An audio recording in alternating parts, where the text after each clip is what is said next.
Hello everyone, welcome back to Ease English. In today's video, we will learn lot of new and interesting daily use advanced phrases which are very useful in our day-to-day life. To be a fluent speaker, you have to watch the whole video and do practice with me. Guys, this is Vani Yadav and you're watching the channel Ease English. Before going to start the video, I request you all, if you are new in the channel, then do subscribe to the channel. And if you are already a subscriber, then hit the like button and share the video as much as possible. So without further ado, let's begin. First sentence, हम इससे इनकार नहीं कर सकते. English में कहेंगे we cannot deny that. We cannot deny that. For example, आपका बच्चा है वो बहुत शैतान है, तो उसने क्लास में जाके कोई शैतानी कर दी तो स्कूल से आपको बुलाया जाता है. जब आप वहाँ जाते हो और उसके टीचर आपसे कंप्लेन करते हैं तो आप कहते हो ना कि हाँ सर ये बहुत शैतान है, हम इस बात से इनकार नहीं कर सकते. तो ये बात इंग्लिश में कहना चाहो तो आप कह सकते हो we can not deny that. Next sentence, ऐसा दोबारा कभी मत कहना. इंग्लिश में कहेंगे don't ever say that again. Don't ever say that again. For example, आपका बहुत अच्छा दोस्त है और जब भी उसे ज़रूरत पड़ती है आप उसकी मदद करते हो. तो एक दिन वो ऐसे ही बोलने लगता है कि यार तू मुझ पर कितना एहसान करेगा. तो आपने कहा कि जो आज कहा है ना ऐसा दोबारा कभी मत कहना.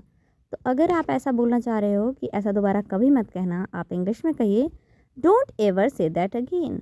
नेक्स्ट सेंटेंस, उसमें बहुत क्षमता थी. इंग्लिश में कहेंगे he had so much potential. He had so much potential.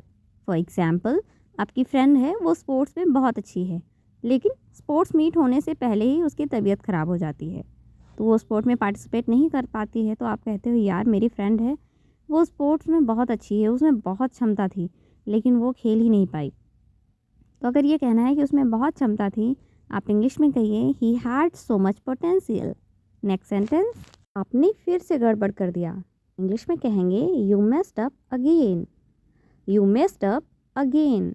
For example, आप और आपकी सिस्टर मिलकर कोई प्रोजेक्ट वर्क कर रहे थे और वो बार बार गड़बड़ कर रही थी. आप उसे समझा रहे थे, फिर थोड़ी देर के लिए आप बाहर चले जाते हो और जब वापस आते हो तो देखते हो कि उसने फिर से गड़बड़ कर दिया. तब आप कहते हो ना कि यार आपने फिर से गड़बड़ कर दिया. इंग्लिश में कहिए you messed up again. Next sentence, इसमें ज़्यादा समय नहीं लगेगा. इंग्लिश में कहेंगे it won't take much time.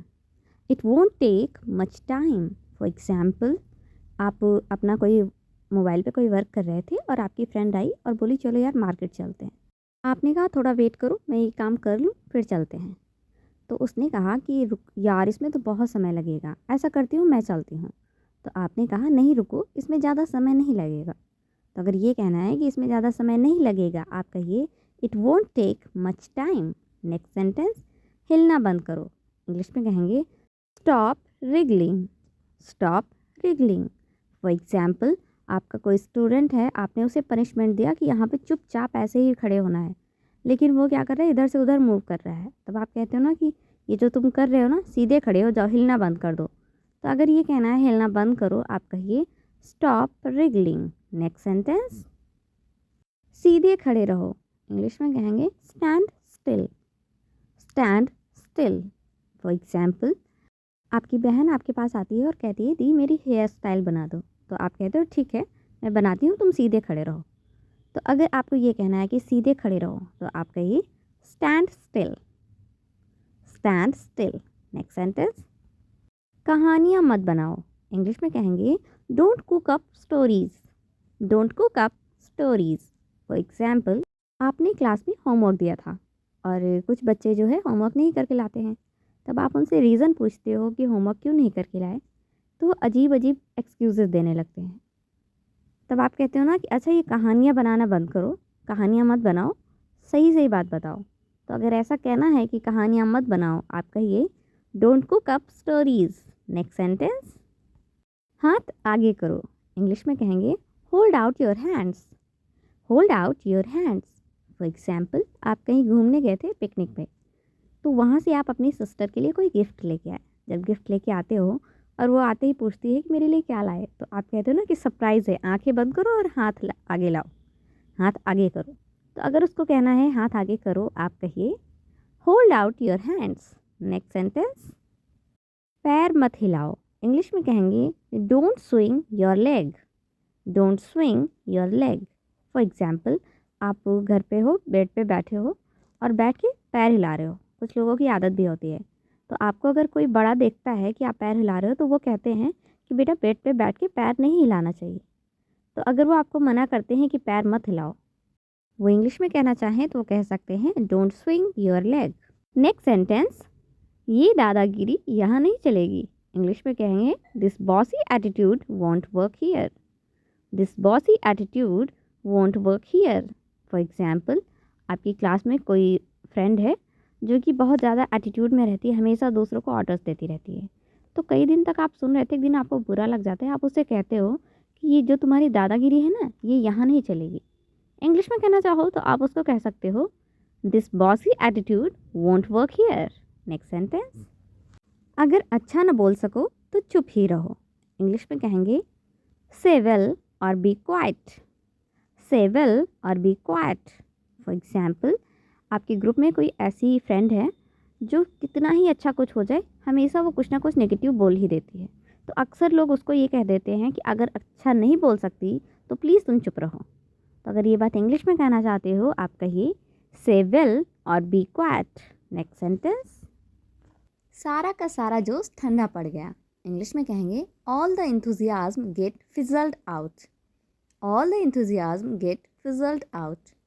For example, आपकी क्लास में कोई स्टूडेंट है, वो हर बात पे बहुत गुस्सा करता है, सबको बहुत चिल्लाता है।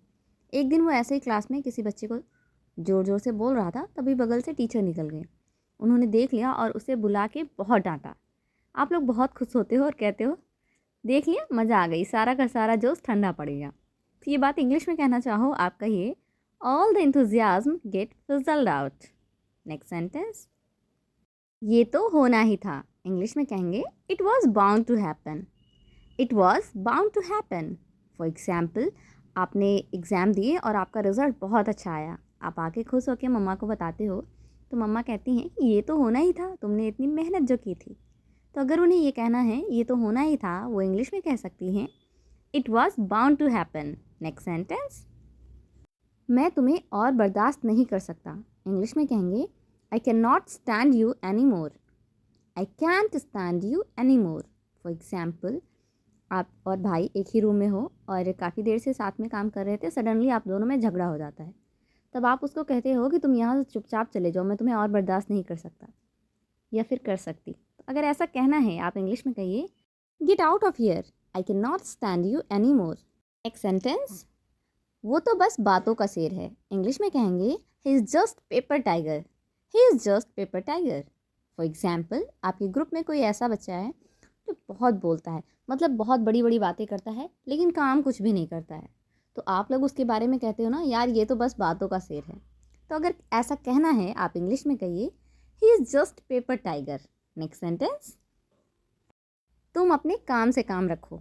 इंग्लिश में कहेंगे stick to your own work, stick to your own work. For example, आप अपनी क्लास में जो भी चीज़ें होती हैं वो आके मम्मा को डेली बताते हो। तो मम्मा कहती है बेटा आप इन सब चीज़ों से दूर रहा करो, बस अपने काम से काम रखो। तो अगर ये बात उन्हें कहनी है, वो इंग्लिश में कह सकती हैं stick to your own work, don't get involved in all these things.